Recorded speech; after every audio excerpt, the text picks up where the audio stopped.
Hey guys, welcome back. This is episode 3 in this beginner series. Today we're going to talk about a couple things. One is stops of light, and then we'll start talking about what it means to shoot in like an aperture priority mode versus a shutter priority mode on the Fujifilm system. So let's talk about stops of light. Again, this is the exposure triangle. You have your shutter speed, ISO, and your aperture.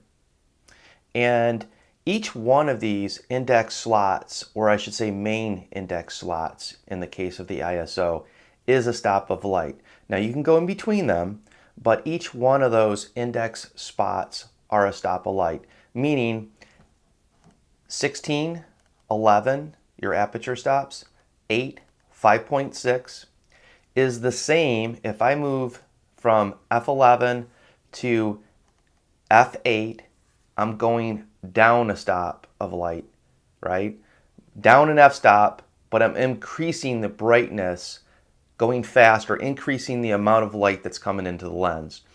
It's the exact same as going from ISO 400 to 800, or going to shutter speed 4000 to 2000, or I'm sorry, yes, 4000 to 2000. So ISO, as you're going up, you're not really letting more light in. This is like an artificial applied gain, but essentially you're increasing your exposure.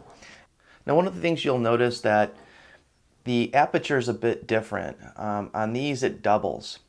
ISO, it doubles. It goes from 400 to 800, 800 to 600, and so on. Each one of those doubled is a stop of light. Same thing with shutter speed.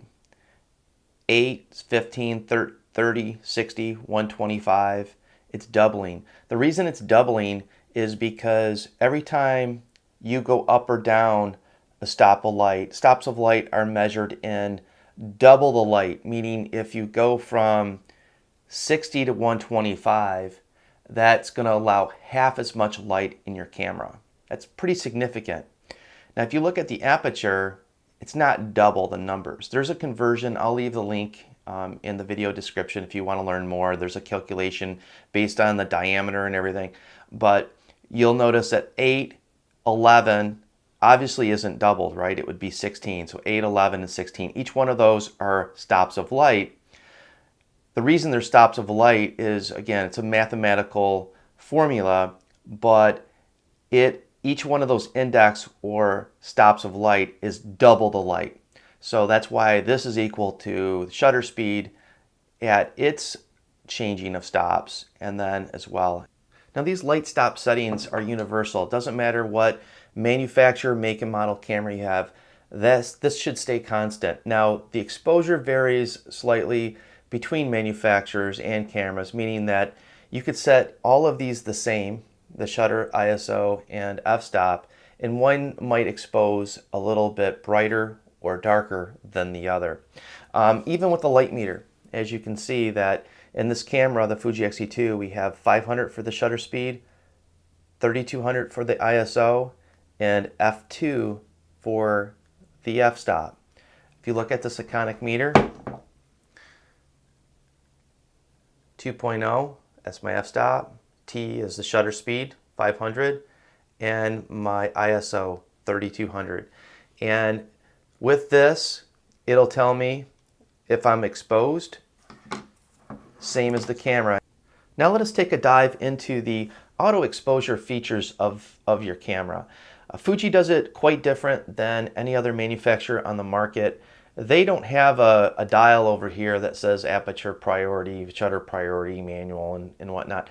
They break it down into the exposure component itself, or the exposure independent exposures. Shutter speed has its own, ISO has its own, and aperture has its own.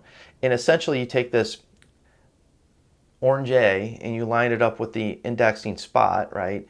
And that means I'm in full auto mode because each one of these, or all of them, are lined up with the A. Now, I could have one in auto mode, meaning the camera will figure it out for me. I could have two or all three. I can decide which one of those components that I want the camera to think for me. I really like the way they do that. typically I shoot manual most of the time, full manual, but there are times where I'm going to want the camera to do the thinking for me for ISO. I don't care if it's 400 to 800 ISO. I might want a certain shutter speed, meaning that I could be indoors and I'm going to lock in my shutter speed so I don't get motion blur. I don't want the camera to dip below 125 if it's like a sitting event like a play or a dinner, something like that. And I'm going to pop my aperture to full open because I'm inside.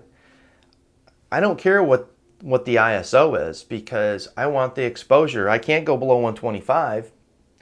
And I got it wide open, meaning it's going to let as much light as possible in so I have a cleaner photo. Now, if I'm shooting two people in close distance, I'm going to have to bump that up a little bit, right? Or I'm just going to have one person's nose in focus and the rest of the picture is going to be blurry. But as far as the exposure goes, the rest of the exposure, the ISO. Now, it could be 200, it could be 1600. I can't really control that because I need these settings to be what they are, and if I have a little grain, I have a little grain. So that's one example of why you might want to just do the ISO auto independently. Now, aperture priority would be looking like this, right? So I'm going to mark the or set the shutter speed to A, meaning auto. The ISO is set to auto, and my aperture is adjustable. So say, why would I use this? If I want a certain look, a depth of field, blurry background, I might be outdoors and I want to shoot 1.2 wide open just because I want that separation from my subject to the background. I want the bokeh balls. And I don't care about anything else. I'm outside. I got plenty of light, so it's going to bounce between 2,000, 4,000, 1,500. My subject is just standing still. I don't really care about the other settings. The ISO, I'm letting a ton of light in. I'm outside. ISO is going to be at 200. So what if it goes to 400? Picture quality is still perfect. So in a lot of cases, people will shoot aperture priority. So we took a look at auto ISO as well as aperture priority, and you can probably guess by now shutter priority is going to work just like aperture priority. The only difference is you're going to control the shutter speed and then the camera is going to control the ISO and the aperture for you. But to do this, you're just going to again put the orange A with the index on the aperture and the same on the ISO. The shutter speed, however, is your control, meaning you set it to whatever you want. It might be 1,000, it might be 2,000, and this is typically used for fast-moving action, sporting events, football, bicycling, race cars, stuff like that, where you don't want the camera to falsely figure out your shutter speed because you're going to get blurred images. You don't care about the f-stop, you don't care about the ISO. You want it in a correct exposure, but you want to lock in that motion. You want to lock in that shutter speed. One of the key dials when you're shooting any full auto or semi-auto exposure settings in the camera is this dial here. This is the exposure compensation dial. If you're shooting and your picture is underexposed, for example, if you're shooting into you might be under an overhead, an overhang, an awning, and your subject is out of the awning in brighter daylight, you need to might bump this down or up to get your correct exposure for the subject that you're shooting. Whereas in manual, you're switching the dials, right, independently, and you're controlling the exposure. This is your control.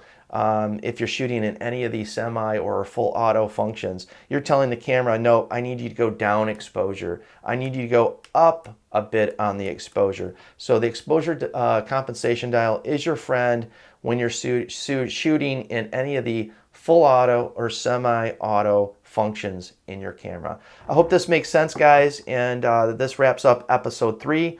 Thanks for watching, and I hope you subscribe and stay tuned for more episodes. Take care. Bye.